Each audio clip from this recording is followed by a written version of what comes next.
The vast majority of coaches and consultants have been sold on this idea of sending confirmation emails before the call, but this is negatively impacting the amount of revenue that you would otherwise have made because you're missing one key component, and this is a component that is going to help you handle objections before the call. Because a prospect is coming on the call for one major reason, and that's to get their questions answered and to make the decision of if they're going to move forward with you or not. And if you're not handling the objections before the call, then you're inevitably losing out on most of your revenue, because a lot of people are simply not convinced, and that's why they need to hop on a sales call with you before they make that decision. They need to get the questions answered. So in this video, what I'm going to show you is a system that we use for clients to, number one, reduce the sales cycle, and number two, handle these objections before they even come on the call. And if you don't know who I am, my name is Brilliance. We build funnels, landing pages, and these kinds of sequences for our clients. And collectively, across all of the funnels that we've built for over 40 different businesses at this point, we've helped them drive well over $5 million in revenue. So without further ado, let's get right into it. All right, we'll get started with the high level stuff, and then we'll move into the nitty-gritty, which is the actual emails. And as you can see here, we have all of these emails written out for you, so you can copy and paste for your info product coaching and consulting business. But first, we're going to go over the high level frameworks just for the people who don't want to spend too much time and just want to understand the framework so that they can take these frameworks and go implement immediately without having to watch everything. But I do highly recommend you watch the whole thing because there's a lot of stuff to unpack there. Anyways, and you can basically just copy and paste this stuff into your own business. Use ChatGPT to refine it a bit, and you'll be on your way to go. So you need to conduct research with ChatGPT, and what you need to think about here is the most common objections, the questions, and the responses as well that your sales team or yourself, if you're taking a sales call, use to handle these objections. So when we have a list 10, you need to extract 10 call transcripts, whether that be from Firefly's Auto AI, any note-taking app. Basically, you want to extract 10 call transcripts. You want to upload that to ChatGPT, ask it to give you 10 objections or questions that actually not 10, the maximum, like the most commonly asked questions and the most common objections that come up on sales calls. That's what you want to understand fundamentally. And once you have those, we're going to move to the next step. So step one is going to be, in the emails, you want to make sure that your the first email actually is going to confirm the call and is going to set the expectation for the call. So you're going to frame the call as the first step to a major result. Step two, you need to address why most people fail and make your system the clear solution. Step three, you need to display social proof, case studies, screenshots. You need to show, results based on stories of people similar to the prospect who's reading. You need to make the proof very relatable to the viewer, because that's where the power is. If they see someone who's like them getting the results that they potentially want in the future. Step four is to diffuse objections. You need to remove a lot of these objections and beliefs that they probably are coming on the sales call with. You need to reframe their state of mind, and you need to make them understand, hey, this objection right here, handle this, handle this, handle this, handle. This could be objections around time, could be objections around money, experience, credits, belief in themselves. There's a huge one around belief, and that's something that you have to work hard on breaking, especially if you're working in the B2C market. It's very obvious, right? So you need to answer each objection in a dedicated email, or you can stack the objections in one email. It really depends, what direction you really want to take it, right? The next one you need is the step 5 is you need to drive urgency. You need to set deadlines. You need to emphasize, what's at stake. You need to reframe the call as a gateway to change. It's very important to frame it this way. You're not asking them to come on the call. Like, they actually have to come on the call if they need your help. So it's extremely important that they understand this. That frame is extremely important, okay? So let's move into the actual emails. This is where the sauce actually begins. So your first email is going to be your confirmation email. And by the way, I might put a link to this document in the description so that you guys can get this stuff and just replicate it for yourself, for your business, for your coaching, consultant, whatever the case might be. The first email here is going to be the confirmation email, and the subject is going to be in brackets, important, call confirmed, read this. The goal of this email is to confirm the call and set the frame for transformation, right? You need to teach them, you need to reaffirm what they get from the call. You need to frame the call as the gateway to the result that they're looking for. You need to position yourself as the expert who delivers clarity. You can say, hey, I've been able to help my clients acquire, acquire buildings. I've been able to help my clients acquire businesses. I've helped my clients generate, so $5 million in revenue, blah, blah, blah. You need to just position yourself as the authority priority. You need to add urgency. So this is a one-time opportunity. We have a limited time bonus. You need to make sure all of these things are included in the first email. Extremely crucial. This is where the pre-framing starts. Now, and by the way, we're going over like 12 emails here, so I'll give you everything.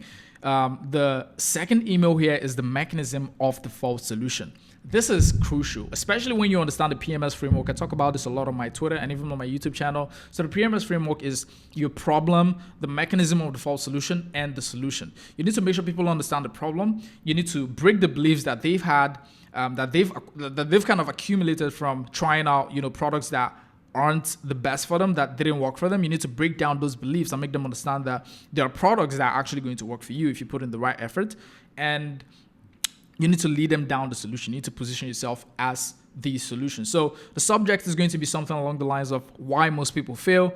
The goal is going to be to break beliefs about why they're stuck. It's very simple what you need to do here. So you need to show that failure isn't their fault. It's bad systems and mechanisms, and their success really relies on the systems that you're going to give them rather than their personality. So because a lot of people can have the belief that, maybe it's because of me. Maybe I'm the reason why this didn't work. And that's what, and we're going to break down a lot of this, in the coming emails. Now, email 3 is going to be social proof. So how someone like them made it work. And I'm actually going to add this here for you guys that are going to grab the document. Email 3 is going to be how someone like them made it work. It could be, basically you're going to fuck, I can't say anything.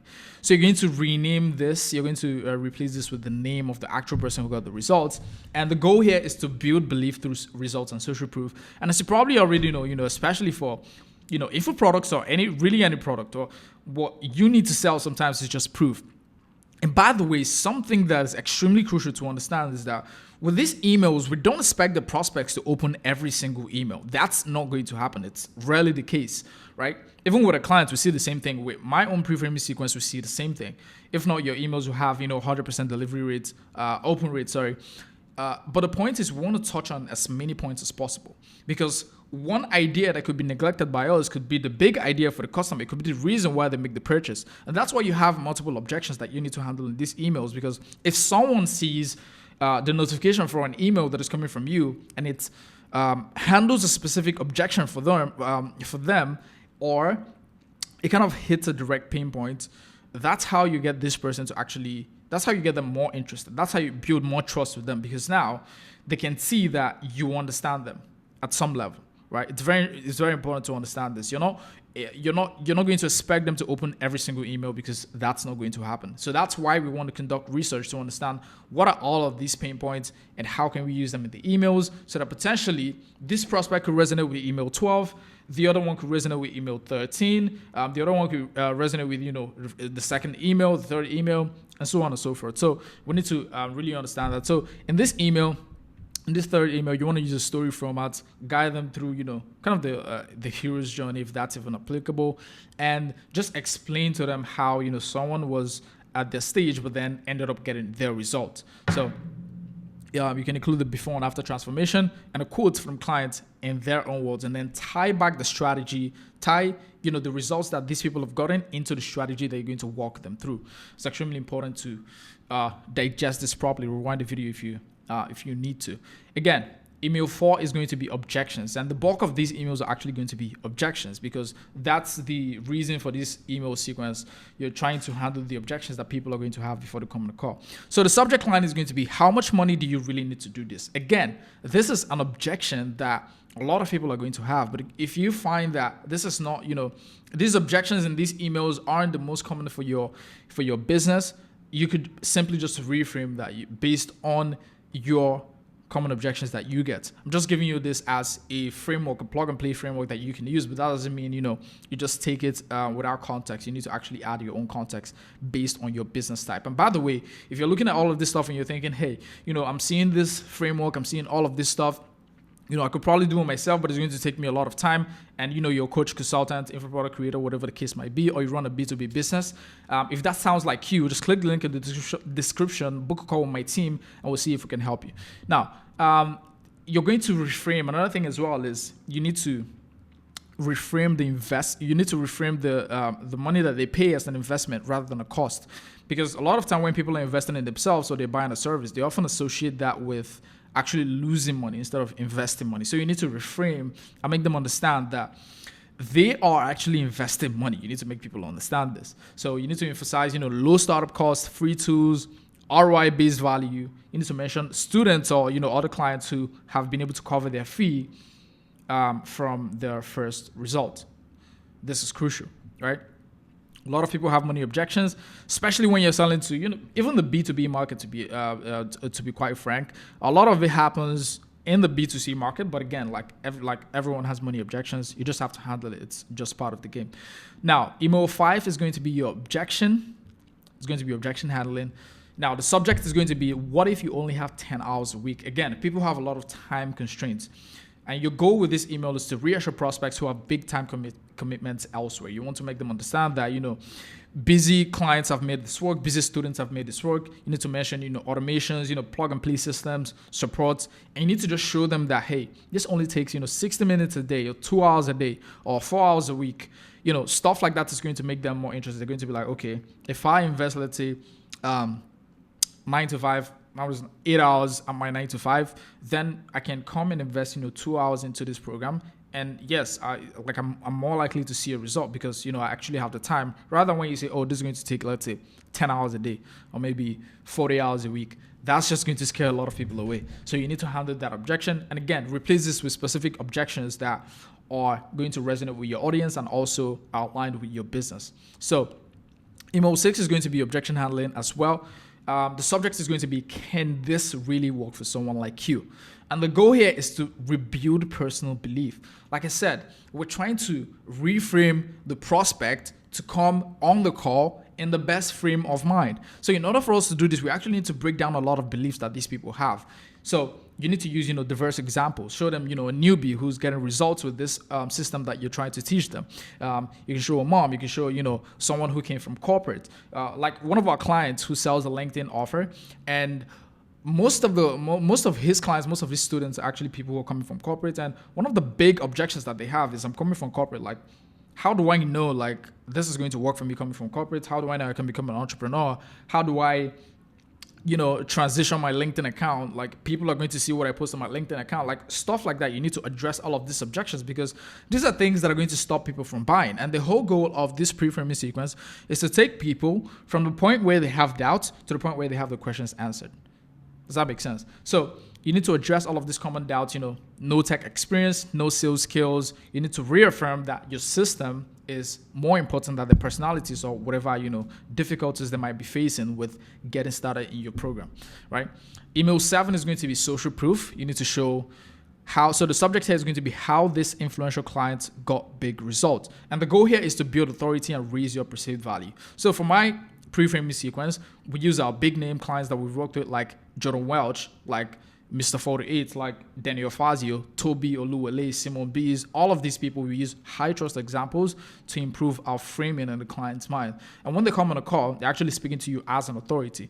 So we show that all of these seasoned professionals are using, what you're about to use. You're like, oh, if they can help these people, then sure, like I think they might be able to help me, if that makes sense. So email 8 is going to be an objection handling email as well. Now, this one is going to be specifically to the frequently asked questions. Now, this might be the least asked objections, but it might be the, let's say, 3 or 4, 5, even 6, 7 objections that come up very frequently, but aren't as frequent as the other ones that we've covered in the other emails. So here you need to clear up doubts, reduce pressure, just answer the objections clearly. Don't use any, complicated language. Just make it very simple and include, credibility building facts such as, your track record, the amount of money that you've been able to generate, your guarantees, any insider, insights that you can provide to these people to get them over the line. Because bear in mind, whatever type of client you're dealing with, whether that's incredibly warm, incredibly cold, they're still going to have some sort of objection. So you want to make sure that we're tapping on as many of those points as possible. The next one here, which is the 9th email, is going to be your roadmap. And the subject is going to be something along the lines of, here's what the next 30 days will look like. So the goal here is to make the path real and actionable. You need to teach them the step-by-step journey, the entire roadmap for our clients. For example, what we do is we say, hey, day 1 is onboarding, day 2 is copywriting, Day 3 is going to be, sorry, not day 3, actually stage 3. So a third stage is going to be design. The fourth stage is going to be development. The fifth stage, installation of analytics. The sixth stage is going to be, your domain connection. Seventh stage is going to be the launch. So you need to make it an attainable kind of timeline so that these people actually see a step-by-step process that they can take to get to the goal. So also set clear expectations and use something like a, visual or number timeline, like I said, like phase 1, phase 2, phase 3, until you get to the end. And that is going to drastically improve, their trust, because now they see that this is actually attainable for them, especially when you sell it to B2C. And I keep saying this. Now, email 10 is going to be urgency and showing them the opportunity cost. So a subject line that we've used for our clients is miss this call equal to missed opportunity. So the goal here is to reinforce urgency and increase the show up rate. You're going to teach them, explain what's at stake if they don't show up. You need to use subtle fear of loss, delayed launch, missed funding, if that's your service, failed launch. You need to reinforce the importance of showing up prepared. You need to do this because, and also don't use this kind of, gimmicky urgency tactics that most people use. Like if you can take on, 5 clients for the month, like make it clear that you can only take on 5 people because of the capacity that you guys can manage. So make that very clear. Use urgency that is actually believable. Email 11 is going to be your unique mechanism. So why this system works when others don't. You need to explain to them what makes your method unique. Use phrases such as, most people do X and we do Y. So for us, a lot of people just go into writing the copy, building the funnel, but we start from research. At this point, you can really call us a research company because of the sheer amount of research that goes into creating every single funnel. And that's why our funnel beats every single one in the space. So you need to show your strategic advantage. Example, if that's, the sequencing, if that's AI that you guys leverage, if that's, the feedback loop, if that's the, design, if that's the data that you guys leverage to be able to make this work, you need to show them that. You need to also show them, the step-by-step process. You tell them, they're going to see the step-by-step process on the call. Email 12 is going to be future pacing.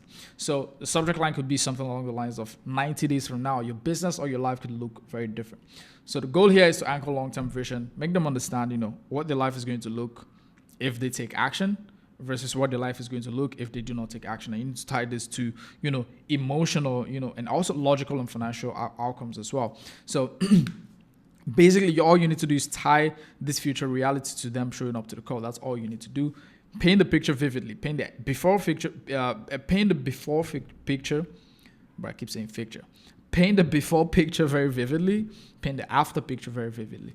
So that's all you need to do. And by the way, like I said, if you feel like this is too complex or you feel like this is too much game for you to actually go implement yourself, I have a link in the description. Book a call with my team. If you're a coach consultant and you don't really want to spend time filling with this stuff or tweaking your funnels, just click the link in the description. Book a call with my team and we'll see how we can help you.